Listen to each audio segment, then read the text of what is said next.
Hello everyone, welcome to Engineers Point. चलिए शुरू करते हैं आज का सेशन को शेयर कर दीजिए, सबको बुलाइए जल्दी से।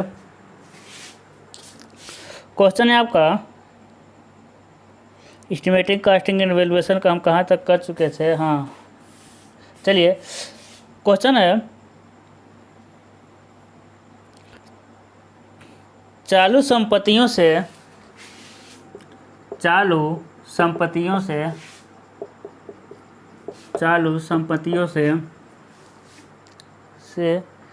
चालू देनदारियों के अनुपात को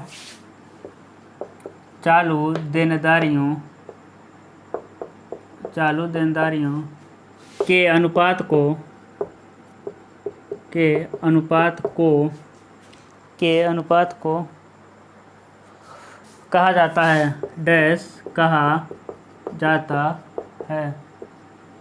ए ऑप्शन है आपका ऋण अनुपात, है ना, ऋण अनुपात। बी हो जाएगा तरलता अनुपात।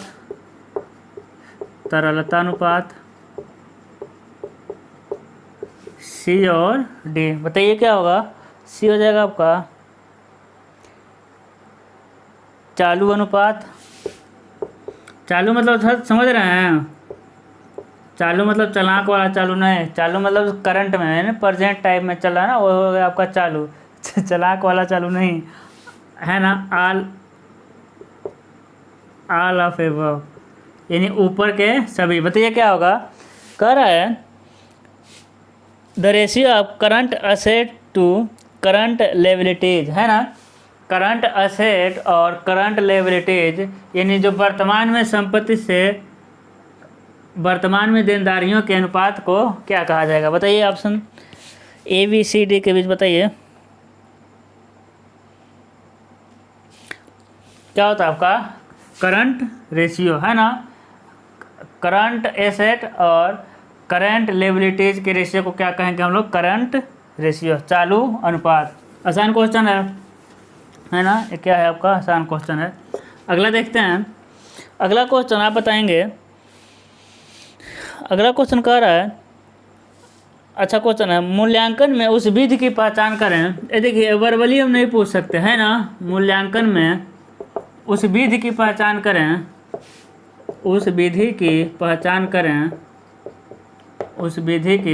करें, मूल्यांकन में उस विधि की पहचान करें जो किसी संपत्ति के दर निर्धार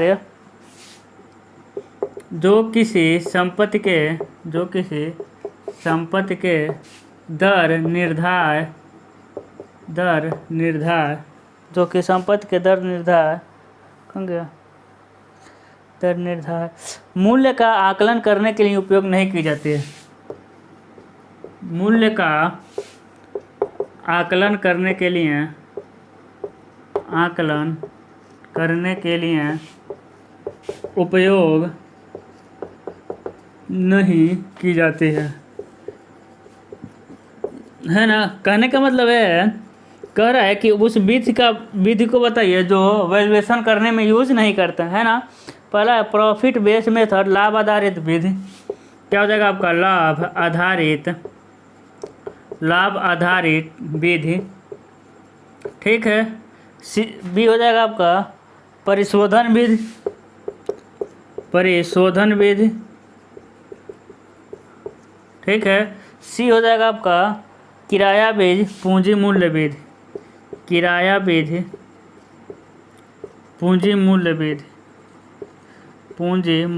बताइए क्या होगा। ए बी सी और डी में से क्या होगा। कहने का मतलब है उस विधि का हमको चुनाव करना है जिसका यूज हम वैल्यूएशन में नहीं करते हैं। बताइए फटाक से, इनको डालना, हट जाए सामने से। बताइए फटाक से।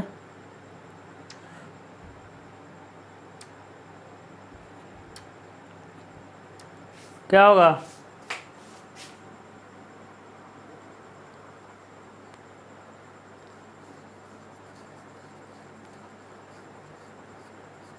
क्या होगा, देखिए लाभ आधारित विधि पे किया जाता है, ठीक है। ये होगा नहीं। किराया विधि भी रेंट वाला दिखाया जाता है। पूंजीगत लागत भी, पूंजी मूल्य मतलब पूंजीगत लागत की बात करें, कितना आपका पैसा लगा कितना मिलेगा। ये जो परिशोधन है ना, इसका जगह यदि आपका रहता शोधन निधि विधि तो आपका सही रहता, सिंकिंग फंड मेथड, ठीक है। लेकिन सिंकिंग फंड के जगह शोधन नीति के जगह क्या दे दिया है, परिशोधन दे दिया है। परिशोधन हम पढ़े ही नहीं है तो क्या हो जाएगा, ऑप्शन नंबर बी हो जाएगा, बी ही है ना, ऑप्शन बी क्या हो जाएगा, सही आंसर, ठीक है। उस विधि का हम यूज नहीं करते हैं बिल्डिंग के वैल्यूएशन में। ओके, अगला क्वेश्चन देखिए। अगला क्वेश्चन दे रहा है, करा निम्नलिखित में से कौन सा आकलन सबसे विश्वसनीय है। ये बच्चे को पता है ना, यहाँ से 50-50 कोस दूर बच्चे को पता है कौन सा सबसे विश्वसनीय एस्टीमेट है, कौन सा है मेरे बच्चे बताइए। क्या हो जाएगा आपका, डिटेल एस्टीमेट, सही है ना। क्या हो जाएगा आपका, डिटेल्ड एस्टीमेट। कह रहा है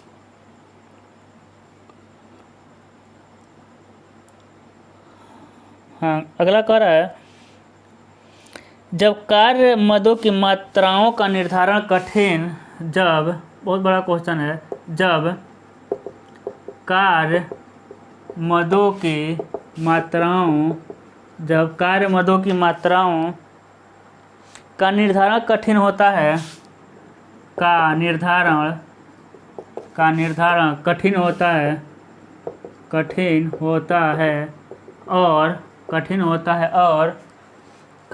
है, और दर विश्लेषण भी एक जटिल समस्या होती है, और दर विश्लेषण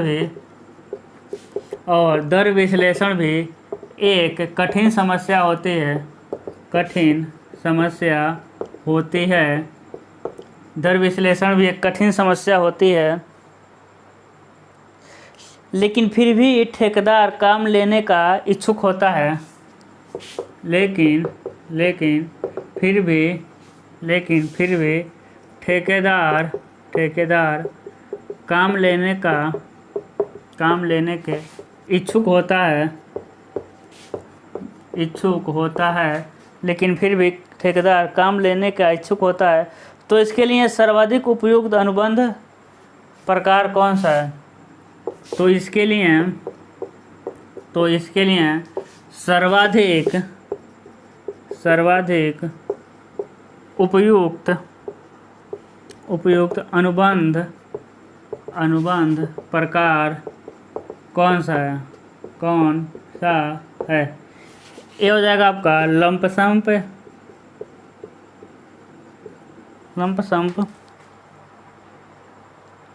कॉन्ट्रैक्ट, ठीक है। बी मिल जाएगा आपको लेबर कॉन्ट्रैक्ट, क्या हो जाएगा आपका लेबर कॉन्ट्रैक्ट। सी क्या मिल जाएगा, टर्न की कॉन्ट्रैक्ट, हम लोग तो इसको पढ़े ही नहीं है, कॉन्ट्रैक्ट। और डी क्या मिल जाएगा आपको, आइटम रेट कॉन्ट्रैक्ट, बताइए फटाक से क्या होगा आपका। आज आवाज़ फंस रहा है भाई, क्या बात है।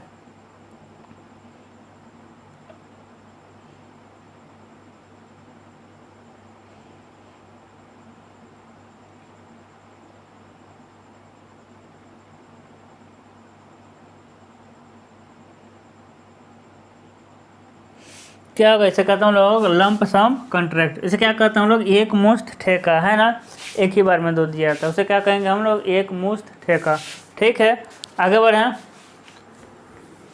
अब एक मुश्त ठेका आप लोग जानते होंगे, ठीक है, क्योंकि टाइम कम है ना, बस क्वेश्चन लिखेंगे और आंसर बताएंगे। अगला देखिएगा क्या होगा, एक स्वामी अपनी संपत्ति को, क्वेश्चन समझिएगा, कह रहा है एक स्वामी, समझिएगा, एक स्वामी अपनी संपत्ति को प्रत्याभूत करके पैसा उधार ले सकता है और उस पर ब्याज का भुगतान करेगा, तो इसे क्या कहा जाता है, बताइए। क्या कहेंगे, पट्टा कहेंगे कि बंधक कहेंगे कि पट्टे पर दी गई संपत्ति कहेंगे कि पूर्ण स्वामित्व युक्त संपत्ति कहेंगे, बताइए। नहीं समझ आएगा ना, आप लोग कहते हैं सर क्वेश्चन दीजिए और ऑप्शन दीजिए, हम लगाएंगे। अब देखिए बड़ा है, आपको समझ ही नहीं आएगा, है ना, आप सिम कन्फ्यूज रहेंगे। फिर एक बार समझिए, कह रहा है एक स्वामी अपनी संपत्ति को प्रत्याभूत करके पैसे उधार लेता है और उस पर ब्याज का भुगतान करेगा तो इसको क्या कहा जाएगा बताइए। इसे क्या कहेंगे? दो ही ऑप्शन दे रहे हैं, बंधक कहेंगे कि पट्टा कहेंगे? क्या कहेंगे मेरे प्यारो?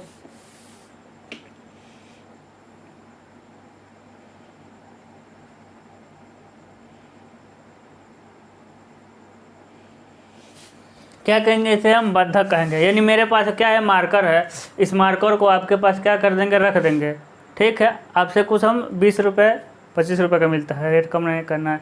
मार्कर है, आपको दे दिए, 25 रुपये आपसे ले लिए, ठीक है, और 25 रुपये आपसे लिए, उसका हर महीने क्या देंगे हम आपको, ब्याज देंगे। तब इसे क्या कहेंगे? आप पास क्या रखे हैं, लीज नहीं कहेंगे, यानी लीज मतलब पट्टा नहीं कहेंगे, क्या कहेंगे, बंधक पे रखे हैं, है ना। क्या हो जाएगा, बंधक हो जाएगा। ठीक है, अगला समझिएगा, कह रहा है, हाँ इसको समझिएगा, कह रहा है, अच्छा क्वेश्चन है, कह रहा है कि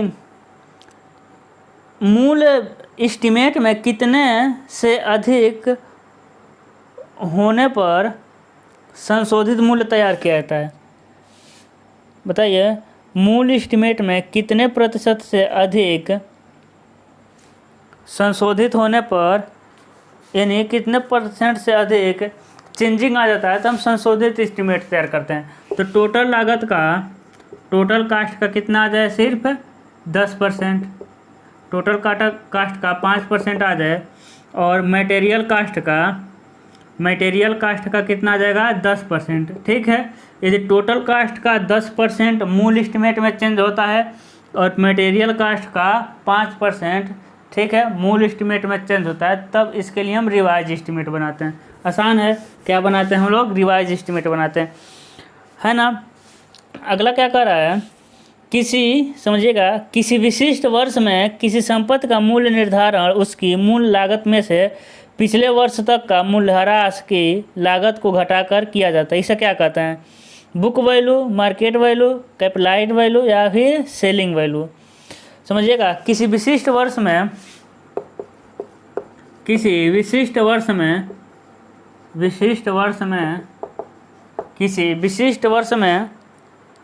किसी संपत्ति का मूल्य निर्धारण किसी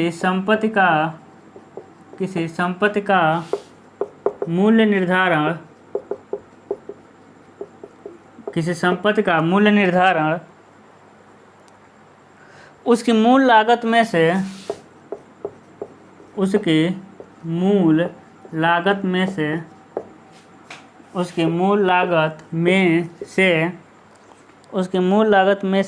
पिछले वर्ष तक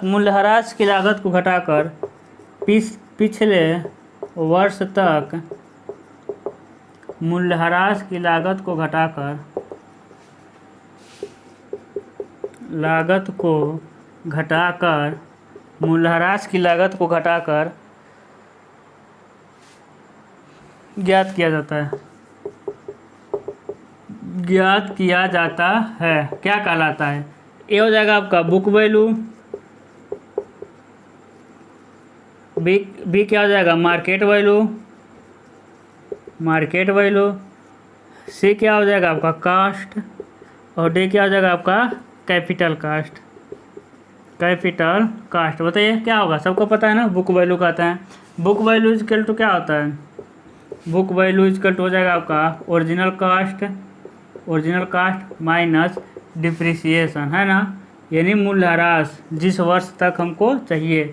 तो वही कह रहा है, किसी विशिष्ट वर्ष में, यानी जितने वर्ष का चाहिए, किसी संपत्ति का मूल्य का निर्धारण उसकी मूल लागत में से उतने वर्ष तक का मूल्यह्रास घटाएंगे तो क्या मिलेगा आपका, बुक वैल्यू मिलेगा। अब आपको मार्केट वैल्यू पता होगा भाई, खुले बाजार में किसी वस्तु को बेचने पर जो अधिकतम मूल्य प्राप्त होगा उसे हम कहेंगे मार्केट वैल्यू। इसको हम ले जाकर मार्केट में बेचेंगे, है ना, इसको ले जाकर मार्केट में बेचेंगे, मिल गया 50 रुपये, तो इसका मार्केट वैल्यू कितना हुआ, 50 रुपये। क्या अपन रिश्तेदार को उसको 20 रुपये में दे देंगे तो मार्केट वैल्यू है, नहीं ना। तो मार्केट वैल्यू किसी रिलेशन वाले को देंगे, इसको हम 50 नहीं 100 रुपये में भी रिलेशन वाले को देंगे तो उसे मार्केट वैल्यू नहीं कहेंगे, है ना। रिलेशन वाले को नुकसान ही होगा, 100 रुपये तो लेगा नहीं। तो मार्केट वैल्यू खुले बाजार में जो हमको मैक्सिमम प्राइस मिलेगा उसे मार्केट वैल्यू। ठीक है, कास्ट क्या होता है, किसी संपत्ति को, यानी किसी बिल्डिंग को बनाने में जो टोटल खर्च आएगा उसे कास्ट कहेंगे।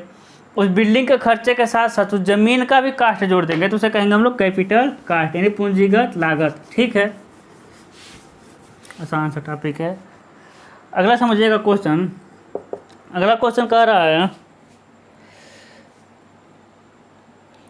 निम्नलिखित में से कौन सा एक मूल्यांकन का उद्देश्य नहीं है। निम्नलिखित में से कौन सा एक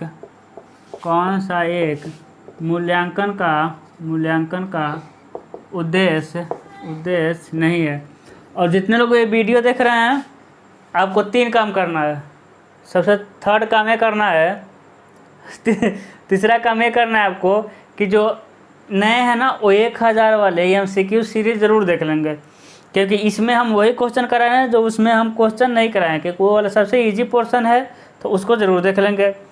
और दूसरा काम ये करना है कि सबको लाइक करना है, नए हो या फिर पुराने हो। और एक काम करना है, नए वाले सब्सक्राइब करके जाएंगे। ठीक है, अभी भी सब्सक्राइब का रेशियो कम है। सबसे पहले हम देखे थे 42% बिना सब्सक्राइब वाले देख रहे थे, फिर हम बाद में कहे अब आए हैं लोग 35% में। क्यों भाई 35 वाले हैं? क्या चाहिए आप लोगों को बताइए। क्या है भवन की मूल लागत? वही है ना? नहीं है। संपत्ति को खरीदना और बेचना, यानी buying and selling of property. ठीक है। बी क्या है? संपत्ति को बेचने और खरीदने में। बी क्या है आपका? रेंट फिक्सेशन, यानी किराया निर्धारण। ठीक है, किराया निर्धारण में। सी क्या हो जाएगा आपका? प्रोजेक्ट प्लानिंग में। प्रोजेक्ट प्लानिंग है ना? क्या प्लान है आप लोगों को एग्ज़ाम ख़त्म होने के बाद बताइए? घूमेंगे फिरेंगे और क्या? Tax calculation. क्या हो जाएगा आपका? Tax calculation. तो आपको तो एक क्वेश्चन पता होना चाहिए, क्या होगा आपका? भाई संपत्ति को बेचने और खरीदने में हम यूज़ करते हैं एस्टीमेट का, एवेल्युएशन का। ठीक है, क्या करेंगे? वैल्यूएशन का। रेंट फिक्स में करते हैं, ठीक है ना? उसके बाद टैक्स में हम बताए हैं सब सारी चीज़ें। प्रोजेक्ट का प्लानिंग में हम लोग कोई भी एस्टीमेट का, एवेल्युएशन का यूज नहीं करते हैं। आसान क्वेश्चन है ना? ठीक है, आगे बढ़ें। कह रहा है हाँ, कह रहा निम्नलिखित में से क्या भवन के लिए संभावित खर्चे नहीं है? निम्नलिखित में से, सब कराया हुआ क्वेश्चन है थियरी में। निम्नलिखित में से कौन से भवन के लिए संभावित खर्चे नहीं है? संभावित खर्चे नहीं है। A B C D। ये क्या कर रहा है आपका? कहाँ गया? ये क्या कर रहा है? भवन का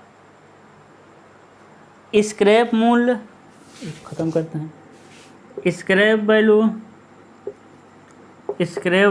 ठीक है, शॉर्टकट में लिख रहे हैं। बी हो जाएगा आपका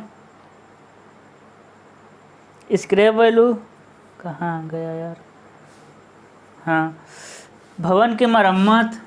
ठीक है, मरम्मत। सी क्या हो जाएगा आपका? टैक्स, यानी जो बिल्डिंग पे टैक्स लगेगा। ठीक है, ऑन बिल्डिंग। ये सब उसी बिल्डिंग की बात कर रहे हैं। अब मरम्मत, पड़ोसी का मरम्मत थोड़ी करना है आपको, है ना? क्या हो जाएगा अगला? भवन में सामान्य सुविधाओं को चलाने के लिए विद्युत शुल्क, इलेक्ट्रिक चार्ज। बताइए क्या है? निम्नलिखित में कौन सा आउटगोइंग नहीं है? कौन सा आपका आउटगोइंग नहीं है? इससे पहले आपको समझना है कि आउटगोइंग होता क्या है। आउटगोइंग क्या होता है? ये भवन को ठीक दशा में रखने के लिए उस पर जो खर्चे होते हैं उसे क्या कहते हैं? आउटगोइंग कहते हैं। तो भवन को ठीक रखने के लिए मरम्मत करेंगे कि नहीं? तो मरम्मत आउटगोइंग है। भाई भवन को ठीक रखने के लिए टैक्स देंगे तभी तो वहाँ खड़ा रहेगा, है ना? तो टैक्स भी देना पड़ेगा आपको। फिर अंधेरा कायम थोड़ी रहेगा शक्तिमान वाला, है ना? अंधेरा कायम नहीं रखना है ना, लाइट का व्यवस्था तो करना है, तो उसके लिए इलेक्ट्रिक का चार्ज देंगे। ठीक है, नहीं तो कटिया फंसा लेंगे तो अलग बात है। तो क्या हो जाएगा? स्क्रैप वैल्यू भवन को ठीक दशा में रखने के लिए बिल्डिंग अपना तोड़ेंगे, है ना? तो स्क्रैप वैल्यू नहीं है। ठीक है। अब आउटगोइंग का यूज़ कहाँ करते हैं? जैसे होता है ना आपका ग्रॉस इनकम निकालते हैं, यानी किसी भवन के सभी स्रोतों से प्राप्त आय जिसमें से कोई वैध खर्चा न घटाया गया, उसे हम लोग कहेंगे ग्रॉस इनकम।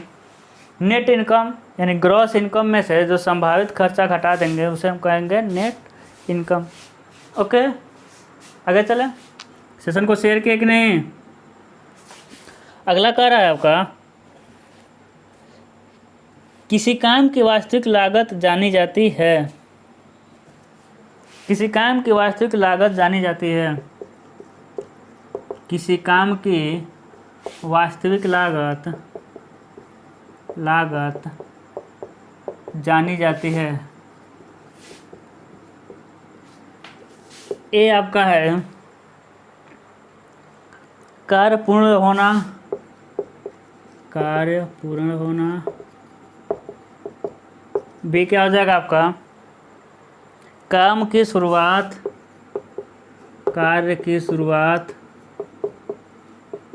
ठीक है। सी क्या है आपका? और पीडीएफ के लिए मैसेज कर दीजिएगा। जब विस्तृत अनुमान की गणना की जाती है, जब विस्तृत अनुमान की गणना की जाती है। डी क्या मिलेगा? डी हो जाएगा आपका, जब सामग्री की लागत ज्ञात है। जब सामग्री की लागत ज्ञात है। और नए मेंबर का आप लोग वेलकम कर दीजिए भाई, जितने भी नए लोग हैं। ठीक है, भड़काइए मत, वेलकम करिए नए वाले लोग को।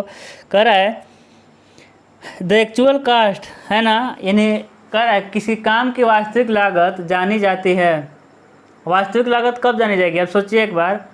वास्तविक लागत, काम शुरू होने में आपको वास्तविक लागत कब पता चलेगा? नहीं, है ना? तो नहीं, जब विस्तृत एस्टिमेट की गई हो। भाई जब हम डिटेल एस्टिमेट बनाएंगे तो हम क्या, एस्टिमेट तो एक अनुमान होता है ना। एस्टिमेट से आपका जो वास्तविक लागत है वो घट भी सकता है, बढ़ भी सकता है, तो ये भी नहीं होगा। जब सामग्री की लागत है तो फर्जी है, तो क्या बचेगा आपका? Option number A. ठीक है, ऑप्शन नंबर ए हो जाएगा सही। कार्य पूर्ण हो जाएगा तो पता चलेगा कितना आपका लागत आया है ना? आसान। अगला क्वेश्चन देख लें। अगला क्वेश्चन कह रहा है, इस चैप्टर में कितना क्वेश्चन बाकी है? 1 मिनट।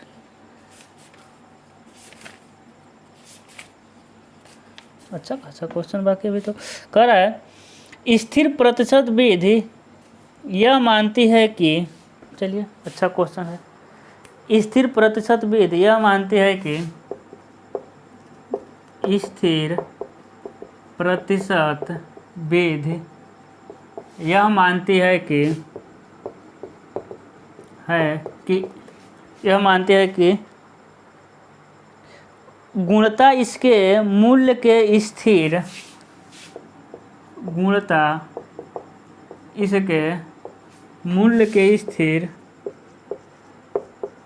मूल्य के स्थिर प्रतिशत से, हिचकी आ रहा है, कोई याद कर रहा है? स्थिर प्रतिशत से अपनी मूल्य खो देगी, है? अपनी मूल्य खो देगी। क्वेश्चन के बार अच्छे से पढ़ते हैं।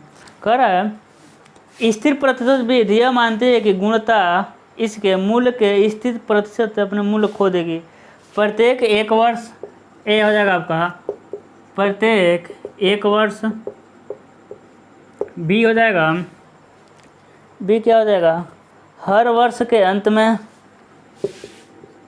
हर वर्ष के अंत में। सी क्या हो जाएगा आपका? हर 10 वर्ष में, हर 10 वर्ष में। और डी क्या हो जाएगा आपका? हर वर्ष की शुरुआत में, हर वर्ष की शुरुआत में। चलिए बताइए क्या होगा? कह रहा है स्थिर प्रतिशत विधि। अब स्थिर प्रतिशत विधि क्या होता है? जब मूल्यांकन करते हैं तो मूल्यांकन ज्ञात करने के कई मेथड होते हैं। एक होता है कांस्टेंट मेथड, जो हर वर्ष समान, जैसे कि हर वर्ष 10,000 घट रहा है तो हर वर्ष 10,000 घटता हुआ जाएगा। मूल्यह्रास, ठीक है। उसके बाद होता है स्थिर प्रतिशत भी, तो हर वर्ष समान प्रतिशत के रूप में घटेगा, है ना, तो उसी की बात कर रहा है। कह रहा है कि स्थिर प्रतिशत विधि यह मानती है कि गुणता मूल्य के स्थित है ना, मूल्य के स्थित प्रतिशत में अपनी मूल्य खो देगी। कब खो देगी बताइए, तो ए बी सी और डी में।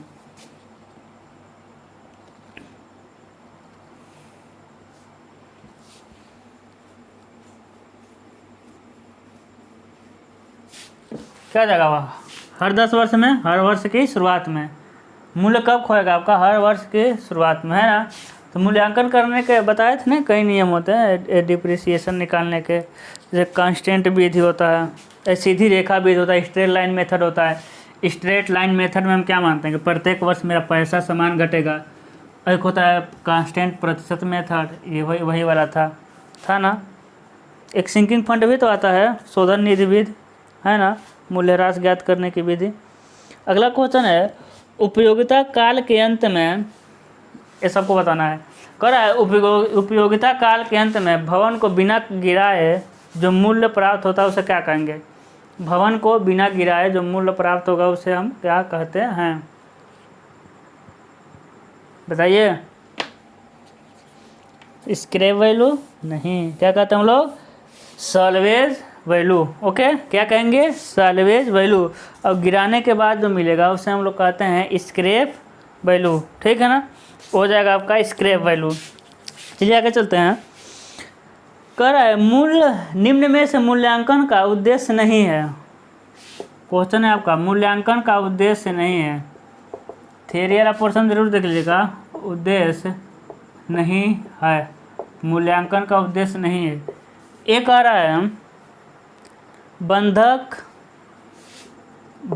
है, बी हो जाएगा आपका किराया निर्धारण, रेंट, है ना, रेंट फिक्सेशन।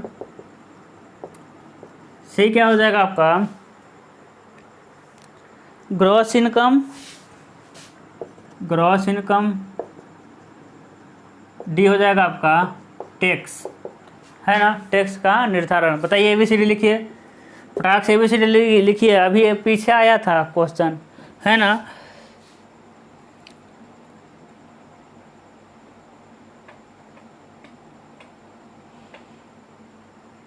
तो क्या हो जाएगा, टैक्स होगा नहीं, ग्रॉस इनकम होगा, ठीक है। बंधक यानी बंधक अभी हम बताए ना, इसको हम बंधक रख दें, इसको हम बंधक रख दें, तो अब कितना रुपए देंगे, 10 रुपये देंगे। अब ये सोने का रहेगा तो क्या देंगे सोने का बंधक रखेंगे तो अधिक पैसा मिलेगा कि नहीं मिलेगा, है ना। तो बंधक भाई वैल्यू पे डिपेंड करता है कि इसकी वैल्यू क्या है, उसी का आंसर बंधक। रेंट और टैक्स बताए थे, है ना, ये सब हम थियरी में बता चुके हैं। ग्रॉस इनकम से कोई मतलब नहीं है इसके वैल्यू का। अब समझिएगा अगला कह रहा है, हाँ ये तो अच्छा क्वेश्चन है, कोई दिक्कत नहीं है, हम लोग इसको पढ़े हैं, ये अच्छा क्वेश्चन है। निश्चित समय की मात्रा के लिए जमा की जाने वाली वार्षिक राशि क्या कहलाता है। निश्चित समय की मात्रा के लिए, क्वेश्चन आपका, निश्चित समय की मात्रा के लिए जमा की जाने वाली राशि, निश्चित समय की मात्रा के लिए जमा की जाने वाली राशि, वार्षिक राशि की जाने वाली वार्षिक राशि कहलाती है। ये क्या हो जाएगा आपका,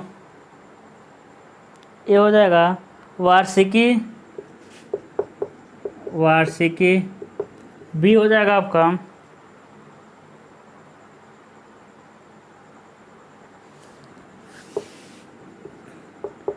कैपिटल वैल्यू। सी क्या हो जाएगा आपका वैल्यू, और डी क्या हो जाएगा आपका ग्रॉस इनकम। क्या होगा बताइए, आपको पता है, फटाक से छोड़ दीजिए, क्या होगा, एनुअलिटी होता है, वार्षिकी होता है, ठीक है।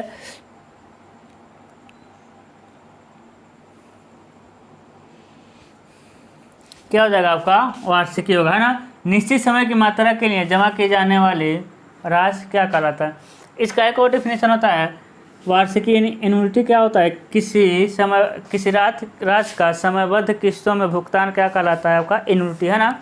एक टाइम टू टाइम किस्त बांध दिया जाता है, ठीक है, तो उसे क्या कहते हैं? वार्षिकी कहते हैं। वही बात है, किस्त की बात कर रहा है। किसी निश्चित समय की मात्रा के लिए जमा की जाने वाली राशि कहलाती है। जैसे कि हम मान लीजिए कि हम इसको आपको दे देंगे कितना, 1000 में, तो हम क्या कहेंगे कि भाई हम आपको प्रत्येक महीना 1000 रुपये देंगे, तो 10 महीने में ख़त्म हो जाएगा, है ना। तो बांध दिए, किस्त बांध दिए हैं। यानी किसी संपत्ति के लागत का, इसका शुद्ध डिफिनीशन क्या है? किसी संपत्ति की लागत का समयबद्ध किस्तों में भुगतान क्या कहलाता है? आपका वार्षिकी। कैपिटलाइज्ड वैल्यू पता है, वैल्यू पता है, और ग्रॉस इनकम भी आपको पता होना चाहिए। एक क्वेश्चन अच्छा है, 1 रुपये प्रतिवर्ष कमाने के लिए, 1 रुपये प्रतिवर्ष कमाने के लिए, 1 रुपये प्रतिवर्ष कमाने के लिए, कहाँ गया? 1 रुपये प्रतिवर्ष कमाने के लिए एक निश्चित ब्याज दर पर, एक निश्चित ब्याज दर पर, एक निश्चित ब्याज दर पर, एक निश्चित ब्याज दर पर जमा की गई राशि कहलाती है। बात 1 रुपये की नहीं है, बात 1 नंबर की है ना। 1 नंबर लेना है कि नहीं? आपको लेना है सर। ये क्या हो जाएगा आपका? वार्षिकी, हाँ नहीं, क्या हो जाएगा? वार्षिकी, वर्षधार, वार्षिकी भी हो जाएगा आपका वर्षधार। सी क्या हो जाएगा आपका? Sinking fund, sinking fund. और डी क्या हो जाएगा आपका? Net income. बताइए क्या होगा? नेट इनकम होगा। क्या होगा? 1 रुपये प्रति वर्ष पाने के लिए जितना राशि लगाएंगे उसे क्या कहेंगे? उसे कहते हैं हम लोग वर्षधार, ईयर परचेज। क्या कहते हैं? वर्षधार। आसान क्वेश्चन है ना, ऐसा डेफिनेशन वाले क्वेश्चन है। क्या हो जाएगा आपका? वर्षधार, ठीक है। करेक्ट। किसी संपत्ति का स्क्रैप वैल्यू होता है, अच्छा क्वेश्चन है, स्क्रैप वैल्यू होता है, क्वेश्चन है, स्क्रैप वैल्यू तो होता है ABCD। पहले ऑप्शन देख लीजिए क्या है आपका? ऋणात्मक, धनात्मक, ऋणात्मक, धनात्मक, स्थिर, ऋणात्मक एंड धनात्मक। बताइए स्क्रैप वैल्यू क्या होगा?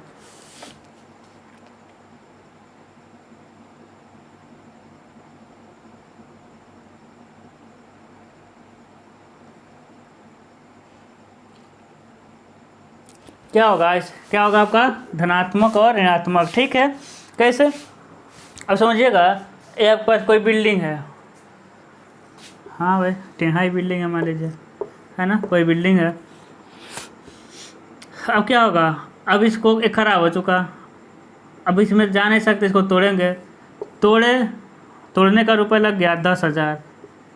तोड़ने का पैसा कितना लगा इसका? 10,000। मारे जेसीबी लेके आए, तोड़वा दिए, 10,000 ले लिया। और जब इसके मलबा को बेचे तो मिल गया 8,000 रुपये। अब क्या होगा? अब क्या हो गया भाई? 10,000 तो उसको तोड़वाने में लग गया, और 8,000 क्या है? उसको बेचे तो मिला, तो क्या हो गया आपका? स्क्रैप वैल्यू क्या हो गया? निगेटिव हो गया, है ना। अब वही 10,000 तोड़वाए और 12,000 मिल गया होगा, तो 2,000 का पार्टी करते। तो यहाँ स्क्रैप वैल्यू क्या हो जाएगा? प्लस में हो जाएगा, ठीक है। तो धनात्मक भी हो सकता है, ऋणात्मक में, लेकिन साल्वेज वैल्यू हमेशा क्या होगा? धनात्मक होगा, ठीक है। साल्वेज वैल्यू कैसा होने वाला है? धनात्मक, ठीक है। स्क्रैप वैल्यू धनात्मक या ऋणात्मक, मोस्ट इंपॉर्टेंट टॉपिक है, क्वेश्चन है आपके लिए, ठीक है। कह रहा है प्रत्येक 4 वर्ष बाद किए जाने वाले विशिष्ट मरम्मत को कहते हैं, प्रत्येक 4 वर्ष बाद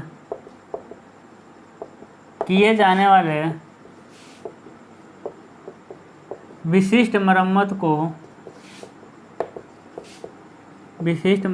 को कहते हैं ABCD। ABCD क्या है आपका? तिमाही मरम्मत, चतुर्वर्षीय मरम्मत, तिमाही मरम्मत, चतुर्वर्षीय मरम्मत,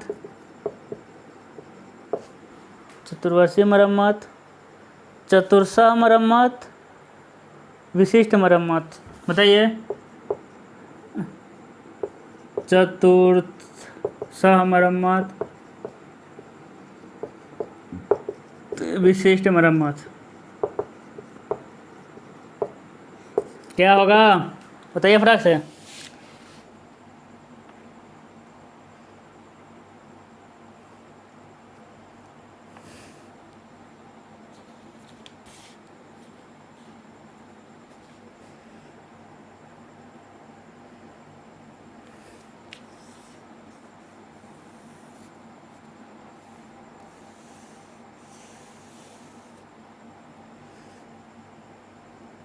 क्या हो जाएगा आपका? बताइए। क्या ये तो नॉन टेक वाले BA करने वाले भी बता देंगे। क्या होगा भाई? 4 वर्ष बाद किए जाने वाले, तिमाही थोड़ी होगा, चतुर्षह थोड़ी होगा। क्या होगा आपका? चतुर्वर्षीय मरम्मत। विशिष्ट मरम्मत में कन्फ्यूजन हो सकता है आपको। विशिष्ट मरम्मत ना, ये वर्ष इसका कोई डेट निश्चित नहीं होता कि विशिष्ट मरम्मत 4 साल, 2 साल, 1 साल बाद किया जाएगा। विशिष्ट मरम्मत होता है ज़्यादा दिन बाद, जैसे मान लीजिए बिल्डिंग एकदम ही पुराना हो गया, ज़्यादा सामान चेंज करना है, यानी पूरा उसका ओवरहालिंग कर देना है। बाइक का कराते हैं ना ओवरहालिंग, तो पूरा ओवरहालिंग करा देना है, नया कर देना, एकदम चमक जाएगा, तो उसे हम लोग कहते हैं विशिष्ट मरम्मत। ठीक है, तो इसमें कन्फ्यूजन नहीं होना चाहिए। अगला क्वेश्चन क्या है? अगला क्वेश्चन दे रहा है आपका, कहाँ गया? हाँ, कह रहा है निर्माण के मूल्यह्रास के अनुमान के लिए निम्नलिखित में से कौन सी पद्धति उपयोग किया जाता है? अच्छा क्वेश्चन है। अच्छा क्या क्वेश्चन है? आसान क्वेश्चन है। कह रहा है मूल्यह्रास निकालने के लिए किस विधि का यूज करते हैं? और क्या करना है बता रहे हैं ना कि आप लोग मेरे व्हाट्सएप पे SMS कर दीजिए और टेलीग्राम ज्वाइन ज़रूर कर लीजिए, है ना। उसके लिए क्या करना है आपको? जाना है, या फिर व्हाट्सएप या टेलीग्राम ज्वाइन के लिए जाना है आपका डिस्क्रिप्शन में, है ना। डिस्क्रिप्शन में एकदम खिसकाते एकदम नीचे जाएंगे तो टेलीग्राम का भी लिंक मिलेगा, मेरा व्हाट्सएप नंबर भी मिलेगा, इंस्टाग्राम भी है, फॉलो वगैरह करिए, आइए कुछ बात किया जाए, है ना। और चले जाइएगा, नहीं तो अबाउट सेक्शन में चले जाइएगा, अबाउट सेक्शन में भी टेलीग्राम का लिंक मिलेगा और व्हाट्सएप मिलेगा, इंस्टाग्राम, ट्विटर, है ना, सारे के सारे उसमें सोशल मीडिया है, तो आप वहाँ से नंबर ले सकते हैं।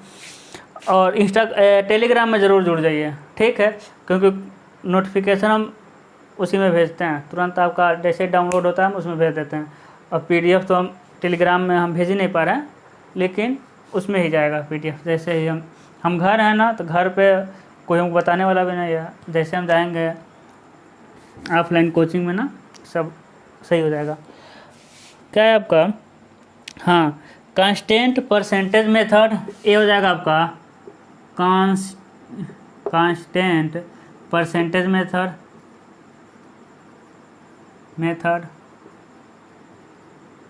B क्या है आपका? Direct compression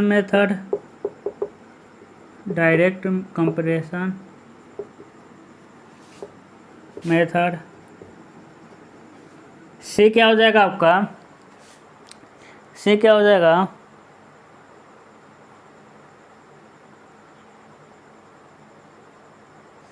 rental method.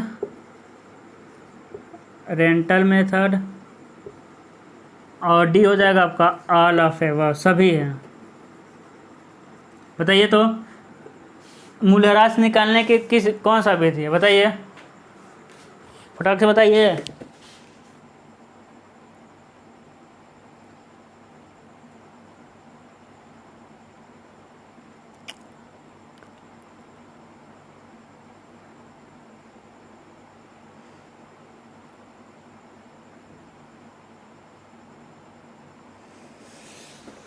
क्या हो जाएगा, ऑल ऑफ एबव वाले कितने हैं, हाथ उठाइए, हाँ ऑल ऑफ एबव वाले। क्या हो जाएगा इसमें, कांस्टेंट परसेंटेज मेथड, हमेशा ऑल ऑफ एबव नहीं होता है। हम बताए थे ना अभी, एक होता है सीधी लाइन विधि जिसमें प्रत्येक वर्ष पैसा समान घटता है, एक है आपका कांस्टेंट परसेंटेज मेथड जिसमें प्रत्येक वर्ष उसका परसेंटेज कांस्टेंट घटता रहता है, एक होता है आपका सिंकिंग फंड मेथड, है ना, ये तो मेथड है। अब समझिएगा, रेंटल मेथड से वैल्यूएशन में निकालते हैं, डायरेक्ट कंपैरिजन मेथड कहीं नहीं निकालते, फर्जी दिया है। ठीक है, अगला क्वेश्चन अच्छा है लेकिन आज यहीं तक रहने देते हैं, ठीक है, क्योंकि लंबा ज़्यादा सेशन हो जाएगा तो फिर आप लोग कहेंगे सर रहने दीजिए, मन उब गया। ठीक है।